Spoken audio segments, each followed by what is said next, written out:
പ്രിയമുള്ളവരെല്ലാവർക്കും നമസ്കാരം. ആത്മീയശാസ്ത്രത്തിലേക്ക് സ്വാഗതം.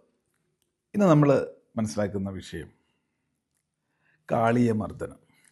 അതെ, ആത്മീയതയിൽ പലപ്പോഴും കേട്ടിട്ടുള്ള ഒരു സംഗതിയാണ് കാളീയ മർദ്ദനം. കഥകളും ഒരുപാട് നമ്മൾ വായിച്ചിട്ടുണ്ട്, അറിയാം. സാധാരണക്കാർക്ക് പോലും അതിൻ്റെ സാരാംശം അറിയാവുന്നതാണ്. ആഴത്തിലത് പഠിച്ചിട്ടോ കേട്ടിട്ടോ ഇല്ലല്ലോ. കാളീയ മർദ്ദനം എപ്പോഴാണ് ഉണ്ടായത്?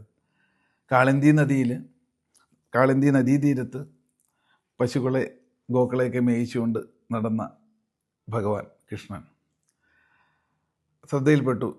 തൻ്റെ കന്നുകാലികളൊക്കെ മരിച്ചു പോകുന്നു, ചത്തുപോകുന്നു. നമുക്കിവിടെ അറിയുന്നത് ആ കാളിന്തിയിലെ ജലം കുടിച്ചുകൊണ്ടാണ്. അപ്പോൾ കാളികൻ എന്ന് പറയുന്ന വിഷസർപ്പം ഈ ലോകത്തിൻ്റെ നാശത്തിനായിട്ട് ഈ നദിയിലേക്ക് വിഷം തുപ്പുകയാണ്. ഇത് കുടിക്കുന്നവരെല്ലാം മരിച്ചു പോകും അല്ലേ?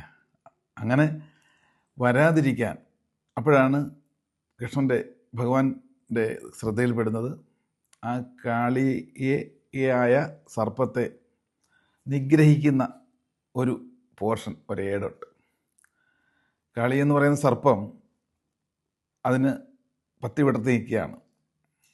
ആ പത്തി ഓരോന്നും വ്യത്യസ്ത നമ്മുടെ മനോഭാവത്തെ അല്ലെ സ്വഭാവത്തെയാണ് സൂചിപ്പിക്കുന്നത്. ഇതെല്ലാം സിംബോളിക്കാണ്, പ്രതീകാത്മകമാണ്. ഓരോ ആത്മീയപരമായ കഥകളും പശ്ചാത്തലങ്ങളുമെല്ലാം നമ്മളുടെ ഉള്ളിലുള്ള അഹങ്കാരം, ദേഷ്യം, തമസ്, രജസ്, അസൂയ തുടങ്ങിയ നിരവധിയായ മനുഷ്യനെ വിഷം കുടിപ്പിക്കുന്ന ഈ സ്വഭാവത്തെ അത് നിർമ്മാർജ്ജനം ചെയ്യുക, ഇല്ലാതാക്കുക. എങ്കിൽ മാത്രമേ ഭാസുരമായ ഒരു ജീവിതം ഉണ്ടാകുള്ളൂ. ഈ സൂചകം നൽകുന്നതാണ് കാളീയമർദ്ദനം എന്ന് പറയുന്നത്. നമ്മൾ കഥകളിലും ചിത്രത്തിലൊക്കെ വരച്ച് വെച്ച് കാണുമ്പോൾ നല്ല ഭംഗിയുണ്ട്. അങ്ങനെ ആ കാളിന്തി നദിയിൽ പത്തി വിടർത്തി നിൽക്കുന്ന വലിയൊരു സർപ്പം അതിൻ്റെ മുകളിൽ അതിൻ്റെ തലയിൽ ചവിട്ടി മർദ്ദനം അല്ലെങ്കിൽ താണ്ഡവമാടുന്ന കൃഷ്ണനെ അതിൻ്റെ വാലിൽ പിടിച്ചിട്ടുണ്ട്. ഞാനിത് പറയുമ്പോൾ നിങ്ങളുടെ മനസ്സിലേക്ക് ആ ചിത്രം ഓർമ്മ വരുന്നുണ്ടാവും. വലിയൊരു പാമ്പ് നദിയിൽ പൊങ്ങിക്കിടക്കുന്നു. അതിൻ്റെ മുകളിൽ ചവിട്ടി ഒരു കാല് അതിൻ്റെ ഉടലിലും മറ്റൊന്ന് ശിരസിലും ചവിട്ടി വാല് വളച്ച് കയ്യിൽ പിടിക്കുക. എന്നിട്ട് താണ്ഡവമാടുന്ന നൃത്തം ചെയ്യുന്ന ഭഗവാനെ, കൃഷ്ണനെ ചിത്രീകരിച്ചിട്ടുണ്ട്.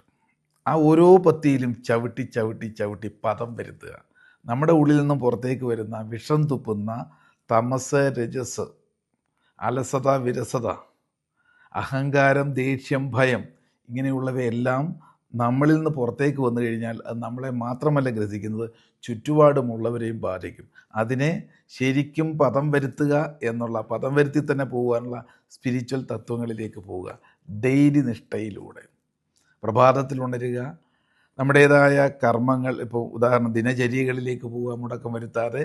ഇതൊക്കെ മടികൊണ്ട് മാറ്റി വെക്കുന്നതാണ്. ഇപ്പം അലസതയിലേക്ക് നയിക്കുന്ന ഒരുപാട് സാമൂഹ്യ മാധ്യമങ്ങൾ നമ്മളിലേക്ക് വന്നിട്ടുണ്ട്. ഒരു കാളികനെ പോലെ, സർപ്പത്തെ പോലെ.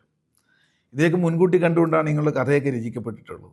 അങ്ങനെ പ്രഭാത കർമ്മത്തിലേക്ക് പോവുക, നമ്മുടെ ശരീരത്തിന് വേണ്ട വ്യായാമങ്ങൾ കൊടുക്കുക, ചലനം കൊടുക്കുക, ഒപ്പം മനസ്സിന് ശാന്തി കൊടുക്കാൻ അല്പം പ്രാർത്ഥിക്കുക, ഇന്ന് ചെയ്യേണ്ട കാര്യങ്ങളെയൊക്കെ സംബന്ധിച്ച് കൃത്യമായി ശ്രദ്ധിക്കുക, ടൈം ഡിലേ കൂടാതെ ചെയ്യേണ്ട മടികളെ ആട്ടിയകറ്റുക. ഇങ്ങനെ ഓരോരോ തമസിലേക്ക് നയിക്കുന്ന ഈ കാളിക സർപ്പത്തിൻ്റെ തലയെ താണ്ഡവമാടിക്കൊണ്ട്, ചവിട്ടി മെതിച്ചുകൊണ്ട് നമ്മുടെ കാൽച്ചവിട്ടിൽ സമർപ്പിക്കുമ്പോൾ മാത്രമേ ഈ വിഷലിബ്ധമായിട്ടുള്ള അന്തരീക്ഷത്തിൽ നിന്നും നമ്മുടെ മനസ്സിനെ രക്ഷിക്കാൻ പറ്റുള്ളൂ, ഓരോരുത്തർക്കും ഉയരാൻ സാധ്യതയുള്ളൂ.